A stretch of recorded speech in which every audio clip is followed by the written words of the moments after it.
క్రైస్తలారు మన ప్రభు మన రక్షకుడు యేసుక్రీస్తుని మహిమ కలిగి ఈ రోజున దేవుని యొక్క పరిశుద్ధ వాక్యాలకు ప్రతి ఒక్కరికి మన ప్రభు పేరుత క్రైస్తలారు. దేవుని యొక్క ఆలోచనలో పరిశుద్ధమైనటువంటి గ్రంథం ప్రకారంగా జ్ఞానము అనేటువంటి విషయాన్ని ఒకసారి లేఖనాల్లో నుంచి మనం తెలుసుకుందాం. అందరికీ కూడా జ్ఞానము అంటే ఇప్పుడు బతకటానికి కావలసినటువంటి తెలివిని సంపాదించుకోవడం, అలాగనే నలుగురు మధ్యలోకి పోయినప్పుడు పరిస్థితికి తగ్గట్లుగా మాట్లాడడం అని అనుకుంటా. జ్ఞానం సంపాదించడం అంటే, జ్ఞానం కలిగి ఉండటం అంటే అంతో ఎంతో తెలివి అనేది, జ్ఞానం అనేది ఉంటే బతకొచ్చు అనేటువంటి ఆలోచన కలిగి ఉంటారు. జ్ఞానము అనేటువంటి మాటకు అర్థము మనకు తెలిసినటువంటి మనకు తెలిసింది ఇది. అయితే బైబిల్ గ్రంథం ప్రకారంగా జ్ఞానము అనేటువంటి విషయాన్ని ఒకసారి ధ్యానించినట్లయితే మనం అనుకున్నది వేరు, దేవుని యొక్క ఆలోచన ప్రకారంగా జ్ఞానం అనేటువంటి మాటకి అర్థము వేరుగా ఆయన ఉద్దేశం. జ్ఞానం అనే మాటకి అర్థాన్ని ధ్యానించుకుందాము. ఈ రోజున దేవుని యొక్క పరిశుద్ధ వాక్య ధ్యానము సామెతల గ్రంథము 15వ అధ్యాయము 33వ వచనం. సామెతల గ్రంథము 15వ అధ్యాయము 33వ వచనం. యెహోవా యందు భయభక్తులు కలిగి ఉండుట జ్ఞానాభ్యాసములకు సాధనం. దేవుని యందు భయభక్తులు కలిగి జీవించేటువంటి మనుషునికి ఆ జ్ఞానం అనేది అనుగ్రహించబడుతుంది. అంటే అదొక సాధనం. జ్ఞానము సంపాదించడానికి సాధనం ఏంటంటే దేవుని యందు భయభక్తులు కలిగి. మరి జ్ఞానం అంటే జ్ఞానం అంటే ఏంటో లేఖనాల్లో నుంచి చూద్దాం. యేసు ప్రభు వారు దేవుని పేరట తనకి శిష్యులుగా ఏర్పరచుకున్నటువంటి వారికి వారు వేసినటువంటి ప్రశ్నకి సమాధానం చెప్తా ఈ రీతిగా మాట్లాడతాం. ఎవరు కూడా మిమ్మల్ని మోసపరచకుండా, మిమ్మల్ని తప్పుడు మార్గంలో నడిపించకుండా, మిమ్మల్ని మీరు జాగ్రత్త కలిపి మీ ఆత్మలను, జీవితాలను ఒకంట కనిపెట్టుకొని జీవించండి అని చెప్తా జరగబోయేటువంటి సంగతులను వారికి విశదం విపులంగా వివరించి చెప్తారు. రేపటి దినాన జరగబోయేటువంటి సంగతి వారికి తెలియపరిచినట్లయితే వీరి మార్గము ఎక్కడ మొదలైంది, ఎటుపోతా ఉంది, ఎక్కడ ముగించబడాలి అనేటువంటి ఆలోచన వీళ్ళకి ఉన్నది. కాబట్టి మీదటికి జరగబోయేటువంటి పరిస్థితులు వీరికి తెలియజేసినట్లయితే వీరి ప్రయాణము సాఫీగా కొనసాగుతుంది. ఆమె దేవునికి స్తోత్రం. మనం ఒక ఊరికి వెళ్ళాలనుకుంటాం, లేదా ఒక మనిషి జీవితాన్ని చూసుకోవాలి. ఒక మనుషుడు జీవితాన్ని మొదలుపెట్టినటువంటి మనుషుడు అక్కడి నుంచి పోయేటువంటి ఆ జీవితము ఎటుపోవాలో, ఎక్కడ స్థిరపడాలో, ఎక్కడ ముగించబడాలో ఆ మనిషికి తెలుసు కదా. అందరికీ వారి జీవితం మొదలైన దగ్గర నుంచి ఎలాగ ముగించబడాలో వాళ్ళకి ఒక అవగాహన అనేది ఉంటుంది. కాబట్టి వాళ్ళు ఏం చేస్తారంటే ఆ ఆలోచన ప్రకారంగా వారి జీవితాన్ని కట్టుకుంటా ఉంటారు. అదే వారికి ఆలోచన లేకపోతే వాళ్ళు ఎక్కడ స్థిరపడాలి, వాళ్ళు ఎక్కడ ముగించబడాలి, ఎట్లాగా జీవితాన్ని కట్టుకోవాలో కనీస ఆలోచన లేకపోతే అదంతా ఎట్లా ఉంటుందంటే ఇక వంకర టింకరగా జీవితం చక్కగా లేకుండా వంకర టింకర ఉంటారు. దేవుడు అదే విషయాన్ని వారికి తెలియజేసి మీ జీవిత ప్రయాణంలో మీకు ఇది ఎదురుగా పోతా ఉంటుంది. ఏమిటి? మీతో పాటు ఉన్నటువంటి మీతోటి విశ్వాసులు ఏం చేస్తారంటే మిమ్మల్ని చంపటానికి కూడా వెనుకాడకుండా, మిమ్మల్ని పాడు చేయటానికి కూడా వెనుకాడకుండా, మరొక ఆలోచన అనేది లేకుండా ఏం చేస్తారంటే పరిగెత్తుతారు. మిమ్మల్ని పాడు చేయటం వరకు వాళ్ళ యొక్క పాదాలు పరుగులెత్తుతారు. కాబట్టి ఈ విషయాన్ని గ్రహించి ఉంటూ ఉన్నటువంటి మీరు దాని ప్రకారంగా మీ జీవితంలో ఈ పరిస్థితులు కనిపించినప్పుడు మీరు జాగ్రత్త కలిగి ఉండాలి. సమస్త ఘనతకు కారణమైన దేవునికి స్తోత్రం. మనకి కూడా ఈ రకమైనటువంటి జ్ఞానము అనుగ్రహించబడతా ఉంది. క్రైస్తవులైనటువంటి వారికి ఎంతమందికి తెలుసు, రేపటి రోజున జరగబోయేటువంటి పరిస్థితులు, లోకం మీదకి రాబోతున్నటువంటి భయంకరమైన పరిస్థితులు అందరికీ కనీస అవగాహన అనేది ఉంటుంది. అట్లాగా ఆయన యందు భయభక్తులు నిలిపేయాలంటే జ్ఞానాన్ని సంపాదించుకోవాలి. జ్ఞానాన్ని మనము ఆయన యొక్క నుంచి సముపార్జించాలి, దేవుని యొక్క నుంచి. ఈ జ్ఞానాన్ని ఆయన యొక్క మాత్రమే మనము పొందుకోగలం. మరి ఎక్కడా కూడా మనకు దొరకదు. మనం బ్రతకాలంటే నలుగురు మధ్యలో పరిస్థితికి తగ్గట్లుగా మాట్లాడాలంటే మనకున్నాయి కదా పుస్తకాలు, మనకి చదువు చెప్పేటువంటి పలానా ప్రాంతాలు, పలానా ప్రదేశాలు ఉన్నాయి కదా. వాటి దగ్గరికి పోతే ఎలాగ బ్రతకాలి, ఎలాగ జీవించాలి అనేటువంటి విషయాలు తెలుస్తాయి. పరిస్థితికి తగ్గట్లుగా ఎలాగ మాట్లాడాలి అనేటువంటి విషయాలు. కానీ దేవుడు ఇచ్చేటువంటి జ్ఞానము కలిగి పరిస్థితి ఎదురైనప్పుడు, ఏ పరిస్థితి బయట నేర్చుకున్నటువంటి ఆ పుస్తకాలు చదువుకొని వచ్చేటువంటి జ్ఞానం కాదు, ఆయన మనకు నేర్పించినటువంటి జ్ఞానము, ఆయన మనకు కలుగజేసినటువంటి, ఆయన మనకు అనుగ్రహించినటువంటి జ్ఞానమును బట్టి మనము నడుచుకునేటువంటి పరిస్థితులు ఉంటాయి చూడండి. ఇవి క్రీస్తు యొద్ద మాత్రమే మనకు దొరుకుతుంది. క్రీస్తు యొద్ద మాత్రమే మనకు దొరుకుతుంది. అదే విషయం రాయబడింది మత్తయి సువార్తలో, మత్తయి సువార్త కాదు, మార్కు సువార్త 13వ అధ్యాయం, మార్కు సువార్త 13వ అధ్యాయము 4వ వచనం. ఇవి ఎప్పుడు జరుగును, ఇవన్నీ నెరవేరబో కాలం నాకు ఏ గుర్తు కలుగును, అది మాతో చెప్పుకొని ఆయనను ఏకాంతమంది అడుగగా.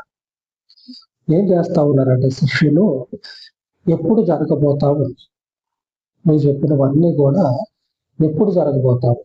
కరువులు, యుద్ధ, ఒకళ్ళు తన మన అనేటువంటి ఆలోచన మర్చిపోయి పశువులన్నా నాది, జంతువులన్నా నాది, వాటికంటే భయంకరంగా ఎప్పుడు మారబోతా ఉన్నారు మనుషులు జంతువుల కంటే, పశువుల కంటే హీనంగా ఎప్పుడు మారబోతా ఉన్నారు. నువ్వు చెప్పినటువంటి ఈ మాటలు ఉన్నాయి కదా, వీటికి సూచన ఏంటి, ఎప్పుడు జరుగుతుంది? ఇవన్నీ కూడా ఆయనని ఒంటరిగా ఉన్నప్పుడు అడుగుతా ఉంటే ఆయన చెప్తా ఉన్నాడు, ఇదిగో ఈ సమయంలో ఈ రీతిగా జరగబోతుంది, ఈ పరిస్థితి మీకు ఎదురుపడ్డప్పుడు మీరు ఈ రీతిగా నడుచుకోవాలి. ఇదే జ్ఞానం. ఆమె దేవునికి మహిమ కలుగుతుంది. ఇదే జ్ఞానం. ఈ జ్ఞానము దేవుని యొక్క మాత్రమే దొరుకుతుంది. ఆయన యందు భయభక్తిలో నిలుపటము ద్వారా మాత్రమే మనకు అనుగ్రహించబడుతుంది. మరి ఏ రీతిగా కూడా మనకి దొరకదు. పుస్తకాలు చదువు.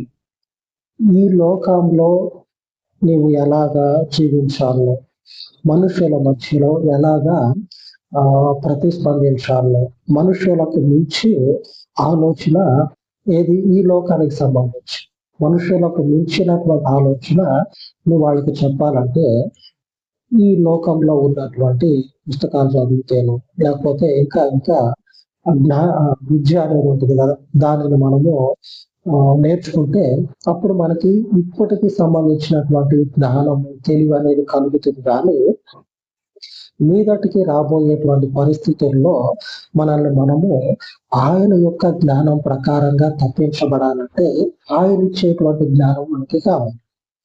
ఆ జ్ఞానము ఆయన యందు భయభక్తులు నిలిపినటువంటి వారికి మాత్రమే కలుగుతుంది. ఆ జ్ఞానము ఆయన యందు ఎవరికైతే భయభక్తులు నిలిపి ఆయన యొక్క సన్మార్గంలో ఆ జ్ఞానం కొరకు పరిగెత్తుతా ఉన్నారో వారికి అనుగ్రహించబడుతుంది. మరి వారికి కూడా అనుగ్రహించబడుతుంది. నువ్వు లోకంలో ఎన్ని చదువు అవన్నీ కూడా ఈ జ్ఞానాన్ని దాటలేవు. ఈ జ్ఞానానికి దగ్గరగా కూడా రాలేవు. దేవునికి స్తోత్రం. ఎందుకంటే ఆయన సృష్టికర్త అనుకుంటే జ్ఞానానికి, వివేకానికి ఆయన ఏం చేస్తాడంటే జ్ఞానాన్ని ఇస్తాడు, జ్ఞానానికి జ్ఞానాన్ని ఇస్తాడు. ఆమె ఆమె దేవునికి స్తోత్రం. అర్థం కాల అనుకుంటా, అర్థమయ్యేటట్లుగా చేద్దాం. ఎక్కడంటే దానియేలు గ్రంథంలో ఉంటది. దానియేలు గ్రంథము 2వ అధ్యాయము 20వ వచనం. దానియేలు గ్రంథము 2వ అధ్యాయము 20వ వచనం. ఎట్లనగా దేవుడు జ్ఞాన బలములు కలవాడు, యుగములన్నిటను దేవుని నామము స్తుతినందునుగా. ఆయన కాలములను సమయములను మార్చువాడై ఉండి రాజులను త్రోసివేయుచు నియమించుచు ఉన్నవాడును, వివేకులకు వివేకమును జ్ఞానులకు జ్ఞానమును అనుగ్రహించువాడునై ఉన్నాడు. జ్ఞానులకు జ్ఞానమును వివేకులకు వివేకమును అనుగ్రహించేటువంటి దేవుడు యుగములన్నిటను ఆయన నామము స్తుతినందును కాక. ఎందుకంటే ఆయన జ్ఞాన బలములు కలవాడు. ఇందులో మీరు గమనించినట్లయితే ఇందాక మనం చెప్పుకున్నట్లు జ్ఞానులకు జ్ఞానమును వివేకులకు వివేకం. ఎట్లాగైతే ఒకడున్నాడు తెలివైనోడు జ్ఞానవంతుడు, తెలివైనోడు జ్ఞానవంతుడు. వాని దగ్గరికి పోయి మీకు తెలియనటువంటిది ఏదన్నా ముందు చెప్తే పరిష్కరిస్తాడు. అరే వీడికంటే ఎవడున్నారా ఇంత తోడని చెప్పనని వాళ్ళ భుజాల మీద ఎక్కించుకొని ఊరంతా తిరిగేసి వస్తాడు. మీకు ఎవరు నన్ను అడిగి నన్ను ఎందుకు రెట్టు తిప్పుతున్నాడు అంటే, వీడు నాకు తెలియని దాన్ని చెప్పిండు, ఇంతటి జ్ఞానవంతుడు ఎక్కడ కనుకోవాలా, వీడు జ్ఞానవంతుడు అని చెప్పనని ఊరంతా తిప్పుతున్నా అని చెప్పనని. లేఖనం ఏం చెప్తా ఉందంటే, వాడు జ్ఞానవంతుడు కదా, వాడికి జ్ఞానము దేవుడు అనుగ్రహిస్తాడు అని చెప్తా ఉంది. అలాగనే వివేకులకు వివేకం, వివేకముతోటి వివేచన కలిగి ఆలోచన మనుషులకి వారి సన్మార్గము, వాళ్ళ యొక్క మార్గము సన్మార్గమా కాదు, వాళ్ళు ఎటుపోతా ఉన్నారు, చివరికి అది మేలుక కీడుక అనేటువంటి ఆలోచన చెప్పగలిగేటువంటి వారికి ఆయన వివేకాన్ని ఇస్తాడంట, జ్ఞానులకు జ్ఞానాన్ని ఇస్తాడంట. ఆ జ్ఞానికి ఎక్కడి నుంచి వస్తా ఉంది జ్ఞానం? దేవుని వద్ద నుంచి వస్తాము. మరి ఈ జ్ఞానము దేవుని వద్ద నుంచి వచ్చినప్పుడు వీడు జ్ఞానవంతుడు ఎట్లయితుంది? కాదు, ఆయన జ్ఞానవంతుడు. ఆయన జ్ఞానవంతుడు అయినప్పుడు ఆయన యందు భయభక్తులు నిలిపినట్లయితే మనకేం జరుగుతుందంటే, జ్ఞానం అనేది అనుగ్రహించబడి ఇప్పుడు బతకటానికి అవసరమైన జ్ఞానం కాదు, రాబోయేటువంటి ఆ రాజ్యం ఉంది కదా, అక్కడ బ్రతకటానికి కావలసినటువంటి జ్ఞానం, ఆ జ్ఞానము ఇక్కడ ఉన్నటువంటి మనుషులను జీవింపచేయగలిగింది కూడా. అందుకే కదా ఊరంతా తిప్పుతా ఉన్నాం. ఆమె దేవునికి దేవుడు మన ఎడల మహా గొప్ప కృప కలిగిన దేవుడు. ఇంతటి కృప కలిగినటువంటి దేవునికి మనము భయభక్తులు చూపించినట్లయితే లేఖను అదే సెలవిస్తాను. యెహోవా యందు భయభక్తులు కలిగిన ఎడల జ్ఞానాభ్యాసము మనము పొందుకుంటాం. ఆయన ఎడల భయభక్తులు కలిగి ఆ భయభక్తులు ఏం చేస్తుందంటే, ఆయన మొదట చెప్పినాడు తన శిష్యులకి, చెప్పినప్పుడు ఏమని చెప్తా ఉన్నాడు? ఇదిగో ఆయన ఒక వాక్యం చెప్పింది, ఆయన ఒక వాక్యాన్ని మనకు చెప్పింది. ఆ చెప్పినటువంటి వాక్యము ఆ తర్వాత కాలంలో మన జీవితంలో ఎదురుపడుతుంది. తెలివైనటువంటి వాడు ఏమంటారు, మనకి ఏ వాక్యం అయితే ఆయన చెప్పిండో అదే వాక్యము మన జీవితంలో ఎదురుపడి మనకు అది జరుగుతూ ఉన్నప్పుడు, అప్పుడు అవును కదా, ఆనాడు ప్రభు మనకి సెలవిచ్చి ఇదిగో మీకు ఇటువంటి పరిస్థితులు ఎదురుగా పోతా ఉన్నాయి, జ్ఞానులకు జ్ఞానాన్ని దయచేసే దేవుడు, ఆయన భయభక్తులు కలిగి ఆ మార్గంలో నడుస్తా పోతాడు. అప్పుడేం జరుగుతుందంటే, మనము ఆయనలో కట్టుకున్నటువంటి మన జీవితము అంతకంతకు కూడా స్థిరపడతాము. అపోస్తల కార్యంలో సేవకునికి అదే పరిస్థితి ఎదురవుతుంది, దైవజనుడికి అదే పరిస్థితి ఎదురవుతుంది. అప్పుడు రియలైజ్ అవుతుంది, సేవకుడు ఆ సిచ్యువేషన్ ఎదుర్కొన్నప్పుడు రియలైజ్ అవుతుంది, అవును దేవుడు ఇట్లాగా ఆ రోజు ప్రభు చెప్పాడు కదా, నిజమే జరుగుతా ఉంది, ఆ సిచ్యువేషన్ నేను ఫేస్ చేస్తా ఉన్నా, ఆ సంఘటన నేను ఎదుర్కొంటాను అని చెప్తా ఉంటే మిగిలినటువంటి వాళ్ళందరూ కూడా దేవునికి స్థితి చెల్లిస్తా ఉంటారు. అపోస్తుల కార్యము 11వ అధ్యాయము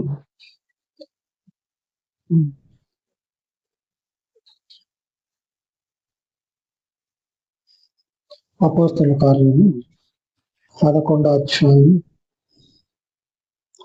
అప్పుడు యోహాను నీళ్లతో బాప్తిస్మం ఇచ్చెను గాని మీరు పరిశుద్ధాత్మలో బాప్తిస్మం పొందుదురని ప్రభువు చెప్పిన మాట నేను జ్ఞాపకము చేసుకుంటాను. ఏమంటా ఉన్నాడు పేతురు? క్రీస్తు పునరుద్ధానానికి ముందు పరిచర్యలో ఉన్నప్పుడు శిష్యులతోటి చెప్తాను ఏమనంటే, మీరు యోహాను ఇచ్చేటువంటి నీళ్లతోటి బాప్తిస్మమే తీసుకున్నారు కదా, మీరు నీళ్లలో మునిగే బాప్తిస్మం తీసుకున్నారు కదా, నేను మీకు పరిశుద్ధాత్మ చేత బాప్తిస్మం ఇస్తాను. అనగా మీ మీదకి దేవుని యొక్క ఆత్మ దిగి వస్తుంది. ఆ ఆత్మ దిగి వచ్చినప్పుడు శరీరం అంతా తేలికగా ఉంటుంది. ఆ పరిశుద్ధాత్మ దేవుడు మీలో వచ్చి నిలిచినప్పుడు మీ యొక్క శరీరంలో ఉన్నటువంటి ప్రతి అస్వస్థత నుంచి స్వస్థత కలగటం మీరు చూస్తారు, వింటారు. అప్పుడు నేను మీకు చెప్పినటువంటి ఈ మాట మీ జీవితంలో మీకు జ్ఞాపకం వస్తుంది అని యేసు ప్రభు వారు చెప్పినప్పుడు అదే వాక్యము సేవకునికి ఎదురైంది. నెరవేర్పు ద్వారా ఎదురైనప్పుడు సేవకుడు ఏం చేస్తాడంటే ఆలోచనలో పడిపోతుంది. అప్పుడు మనకి ప్రభు చెప్పింది కదా, బతుకున్నప్పుడు ఆయన పునరుద్ధానం తర్వాత పరిచర్యలో ఉన్నప్పుడు ఒకనొక ప్రాంతానికి సేవ నిమిత్తం పోయినప్పుడు అక్కడ ఈ సిచ్యువేషన్ చూస్తాడు. ఈ పరిస్థితి ఎదురైనప్పుడు అప్పుడు జ్ఞాపకం చేస్తాడు. ఏమంటా ఉన్నాడు? ఆయన యందు భయభక్తులు నిలిపి ఆయన మార్గంలో నడుచుకుంటా పోతా ఉన్నాం అనుకోండి.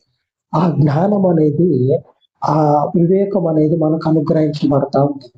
ఆయన కార్యాలను కూడా వివేచించాలంటే జ్ఞానం కావాలి, ఆయన ఇచ్చే జ్ఞానం కావాలి. అందుకే మీరు చూడండి, ఏ చదువు లేనటువంటి, ఏ డిగ్రీలు పట్టాలు లేనటువంటి ఒక ఇంత చదువు కూడా చెప్పుకోవటానికి కూడా సిగ్గుపోతుంది అనేంత చదువుకున్నటువంటి వాళ్ళు చెప్పుకుంటేనే సిగ్గుపోతుంది అని ఉంటారు చూడండి సేవకులు. అంత చదువుకున్నటువంటి వాళ్ళు బైబిల్ గురించి అలాగనే జ్ఞానాన్ని సంపాదించి గొప్ప గొప్ప విషయాలు తెలియజేసినప్పుడు ఆ విషయాలు లోకంలో డిగ్రీ పట్టాలు ఇంకా పెద్ద పెద్ద పట్టాలు కలిగినటువంటి వాళ్ళు కూడా చెప్పలేరు. ఈ పరిశుద్ధ గ్రంథంలో ఉన్నటువంటి విషయాలని వాళ్ళు అర్థం చేసుకోరు. మరి అంత చదివిన ఈ గ్రంథాన్ని ఎందుకు అర్థం చేసుకోలేకపోతా ఉన్నారు? దేవుని జ్ఞానము ఆయన యందు భయభక్తులు కలిగిన వారికి మాత్రమే అనుగ్రహించబడుతుంది. ఈ జ్ఞానము ఆయన ద్వారా మనకు అనుగ్రహించబడతా ఉంది. ఈ మాటలన్నీ కూడా ఇప్పుడున్న వారందరికీ చెప్తా ఉంటే వాళ్ళందరూ కూడా సంతోషపడుతుంది. అపోస్తల కార్యము 11:18 వచ్చింది. వారు ఈ మాటలు విని మరేమి అడ్డము చెప్పక, అట్లయితే అన్యజనులకును దేవుడు జీవార్థమైన మారు మనసు దయచేసి ఉన్నాడని చెప్పుకొనుచు దేవుని మహిమపరిచారు. ఏం చేస్తూ ఉన్నారు? అప్పటిదాకా ఎవరి కాళ్ళు గీతలు గీస్తున్నారు, ఎవరి కాళ్ళు పారి గోడ కట్టుకున్నారు. ఎందుకంటే అన్ని దగ్గరికి మనం బాగొద్దు, అటు వాళ్ళని ఇటు రానియొద్దు. అట్లాగా అందరూ పారి గోడ కట్టుకున్నారు. సేవకులే పారి గోడ కట్టుకొని అటు అన్నిల్లోకి మనం బాగొద్దు, ఇటు ఉన్నటువంటి అన్నిళ్ళు మనలోకి రాలి. మనం దేవుని బిడ్డలు, పరిశుద్ధులు. మన దగ్గరికి ఎవరన్నా రావాలంటే దేవుని బిడ్డలే, పరిశుద్ధులే రావాలా. మనం ఆ అన్నిల్లోకి బాగొద్దు, ఎందుకంటే వాళ్ళందరూ అభ్యంతరమైన వాళ్ళు, వాళ్ళలోకి బాగొద్దని ఇట్లాగా భీష్మించి కూర్చున్నారు. ఇట్లాగనే ఉన్నారు. ఆ తర్వాత ఎప్పుడైతే సేవకుడు ఆ సిచ్యువేషన్ ను ఫేస్ చేసి దేవుని యొక్క వాక్యము ప్రకారం జ్ఞానాన్ని పొందుకొని ఆయన యందు భయభక్తులు జీవించేటప్పుడు ఆయన ద్వారా అనుగ్రహించబడినటువంటి జ్ఞానము చేత రియలైజ్ అవుతుందో అప్పుడు మిగిలినటువంటి సహోదరులందరికీ చెప్తే వాళ్ళందరూ కూడా కఠిన గోడలన్నీ కూడా పడగొట్టేసి దేవునికి స్తోత్రం చెప్తారు. దేవునికి మహిమ కలుగునుగాక. దేవుడు ఏం చేస్తాడంటే భయభక్తులు ఆయన ముందు మనము కనపరిచినట్లయితే ఈ లోకపు జ్ఞానము కాక ఆయన యొక్క జ్ఞానాన్ని మనకు అనుగ్రహిస్తాడు. ఎందుకంటే ఆయనయే జ్ఞానానికి మూలం. ఆయన యొద్ద నుంచే జ్ఞానము, వివేకము, వివేచన, తెలివి అన్ని కూడా ధారాళంగా అనుగ్రహించేదే. ఆ మహాదేవునికి భయభక్తులు చూపించి మనము కూడా ఆ జ్ఞానాన్ని పొందుకుందాం. దేవుని యొక్క పరలోకపు జ్ఞానాన్ని పొందుకుందాం. అలాగా ప్రార్థన చేసుకుందాం. పరిశుద్ధుడ, మహిమ కలిగిన తండ్రి, కాలంలో మీ దయ కలిగిన భాగం ప్రార్థిస్తూ ఉండేది. ఇదిగో నాయన, చెప్పబడినటువంటి వాక్యంలో ఉన్నటువంటి నీతి కలిగినటువంటి మాటలను, జీవమగినటువంటి వాక్యంలో తండ్రి ప్రతి ఒక్కరి హృదయాలలో గుర్తించి వాళ్ళ యొక్క హృదయాలను తండ్రి ఈ లోకపు తత్వజ్ఞానము కాకుండా, ఈ లోకపు మనుషుల జ్ఞానము కాకుండా, ఈ లోకం ఇచ్చేటువంటి పుస్తకాలలో ఉన్నటువంటి జ్ఞానము కాకుండా ఆకాశం నుంచి దిగి వచ్చే ఈ పరలోకపు తండ్రి జ్ఞానమును మీ అందు తండ్రి భయభక్తులు చూపించడం ద్వారా ప్రతి ఒక్కరు కూడా పొందుకున్నారు. శిష్యులందు ఉన్నటువంటి వారు ఏ రీతిగా తండ్రి జ్ఞానము చేత నింపబడి నీ పరిశుద్ధ పరిచర్యలో నిలదొక్కుని ఉన్నారు, అదే రీతిగా తండ్రి నీ బిడని నీ యొద్ద నుంచి వచ్చేటువంటి పరలోకపు జ్ఞానాన్ని పొందుకొని వారి జీవితంలో తండ్రి నీవు అనుగ్రహించినటువంటి జ్ఞానము చేత నిలబడుటకు, కట్టబడుటకు, స్థిరపడుటకు మీ కృపను అనుపరిచి ఈ లోకమందు తండ్రి మీ పరలోకపు జ్ఞానము చేత ఇదిగో పరిశుద్ధాత్మదేవ మీకు మహిమకరముగా తండ్రి ఆకాశమందున్నటువంటి జ్యోతుల వలె వర్తింపు మీ సహాయంలో ధారాళముగా దయచేసి మీకు మహిమను తెచ్చుకొనమని ప్రతి ఒక్కరూ తండ్రి మీ ఎడల భయభక్తులు కలిగి జీవించినట్టు మీ కృపను అనుగ్రహించి మీకు ఘనతను కలుగ చేసుకున్నాము. మా రక్షణకర్తమైన మీ యేసుక్రీస్తు శక్తి కలిగిన నామంలో ప్రార్థించి వేడుకొని నాను తండ్రి. ఆమె ఆమె సర్వోన్నతుడైన మన దేవుని నిత్యము మనకు తోడై ఉండను గాక. ఆమె.